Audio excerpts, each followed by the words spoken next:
Good morning. It is April 29th, 2020, Wednesday. There's a pretty fun music video for you to check out, little Bon Jovi for our Wednesday.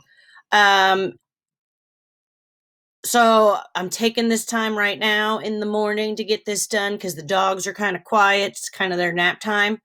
So we're going to try and get through this. We are talking about now the fall of the Roman Empire. You're going to be able to explain what led to the empire falling. You are already watching this lesson video. Nice job.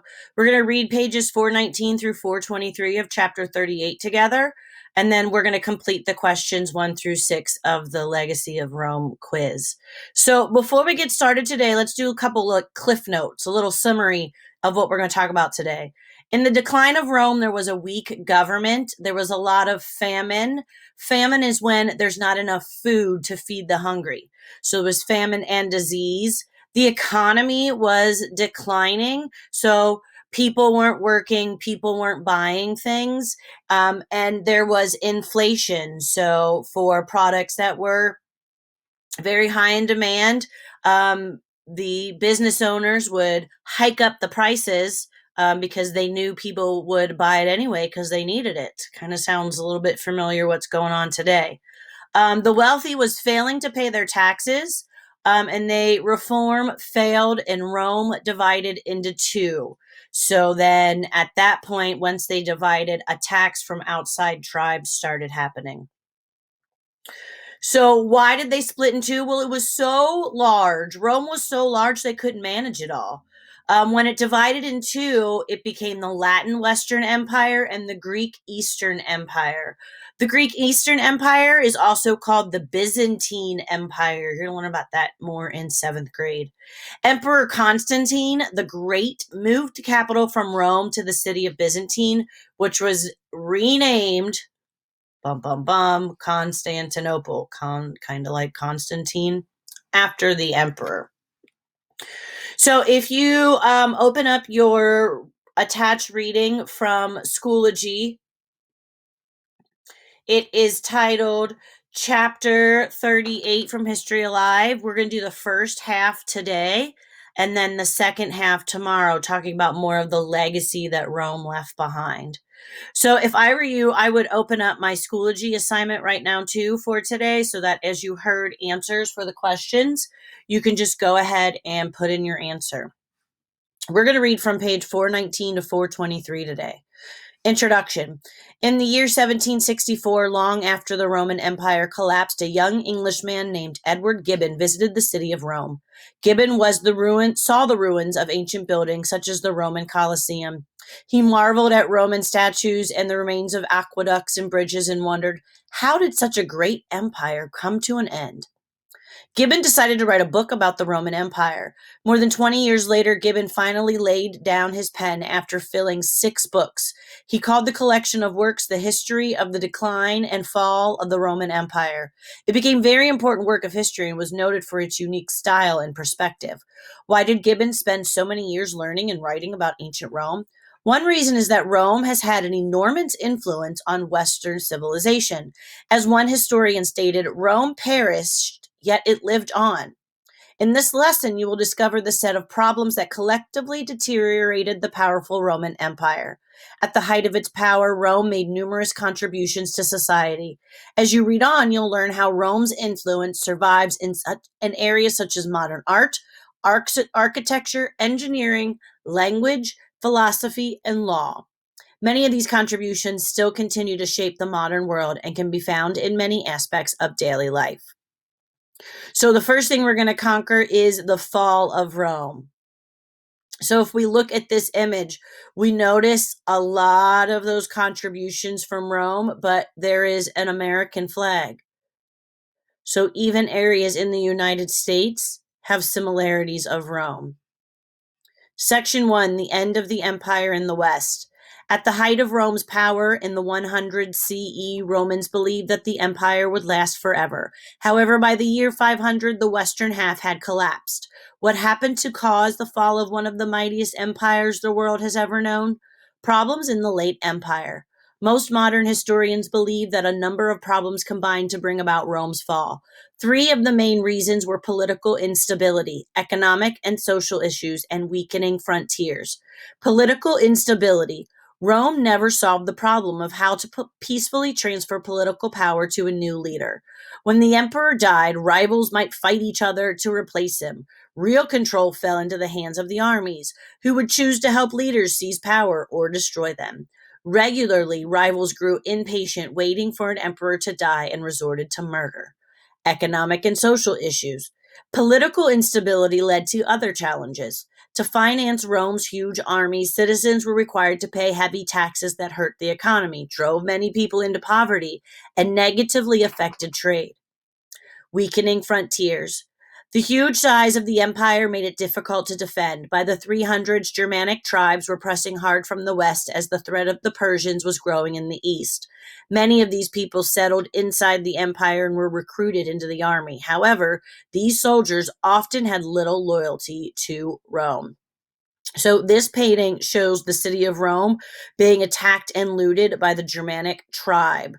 The emperor lost his throne, an event that Gibbon marked as the official fall of the Western Roman Empire. The fall of Rome. In 330 CE, the Emperor Constantine took a step that changed the future of Rome. He moved his capital 850 miles to the east of the ancient city of Byzantine. In what is now Turkey, he renamed the city New Rome, which was later called Constantinople. Today, it is known as Istanbul. Before Constantine, emperors had attempted to share power over the vast empire between co-rulers. After Constantine's reign, power was usually divided between two emperors, one based in Rome and one in Constantinople. Rome became the capital of just the western part of the empire. In 410 CE, a Germanic tribe called the Visigoths attacked and looted the city. Finally, in 476, the last emperor in the west, Romulus Augustus, lost his throne to a Germanic leader, Odoacer. Then the western half of the empire dissolved into separate kingdoms ruled by different tribes. In the east, the empire continued for another 1,000 years. Today, we call the Eastern Empire the Byzantine Empire, after Byzantium, the original name of the capital city. The Byzantines wove the Roman heritage into their own rich civilization, but they were never able to restore the old empire. For historians, the collapse of Rome marks the end of the ancient world. Regardless, the influence of Rome lived on. Let's look now at how Rome's legacy continues to affect our lives today.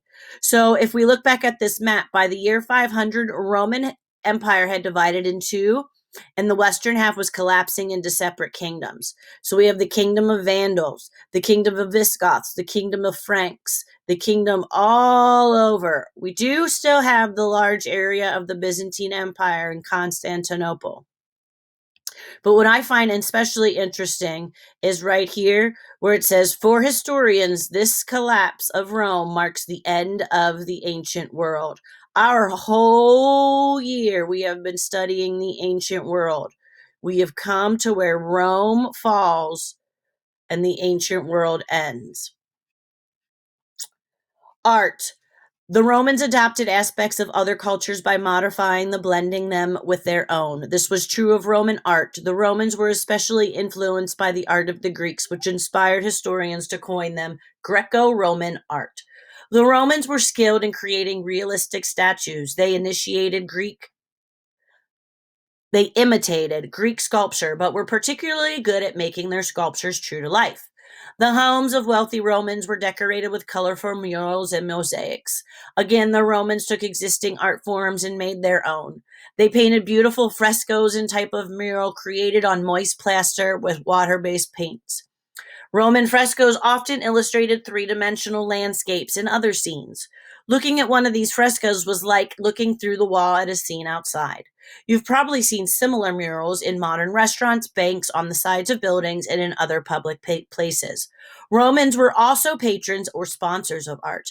They paid thousands of painters, sculptors, and craftspeople to create their works. As a result, the Romans left behind many examples to inspire future generations. American artists have often used Roman style in sculptures and paintings. Here you see a Roman statue of Caesar Augustus, and then the American statue of George Washington. Very similar. There's also a very big, the Abraham Lincoln Memorial in Washington, D.C. is also a great example of that. 1,000 years after the fall of empire, Roman art was rediscovered during the period called the Renaissance. Renowned artists such as Michelangelo revived the Greco-Roman style in their paintings and sculptures. A famous Roman example of this is the ceiling of the Sistine Chapel, which shows scenes from the Bible painted by Michelangelo in the 1500s. A Roman would feel right at home viewing the amazing creation. Roman art has continued to influence painters and sculptors. Roman styles were especially popular during the early days of the United States, when Americans imitated these styles to give their art dignity and nobility. For example, many statues in the capital, Washington, D.C., reflect a strong Roman influence. The Romans also brought a sense of style and luxury to everyday objects. Like the highly decorative bottles of blown glass they made. For example, a bottle might be shaped like a cluster of grapes. Romans also developed the arts of gem cutting and metalworking.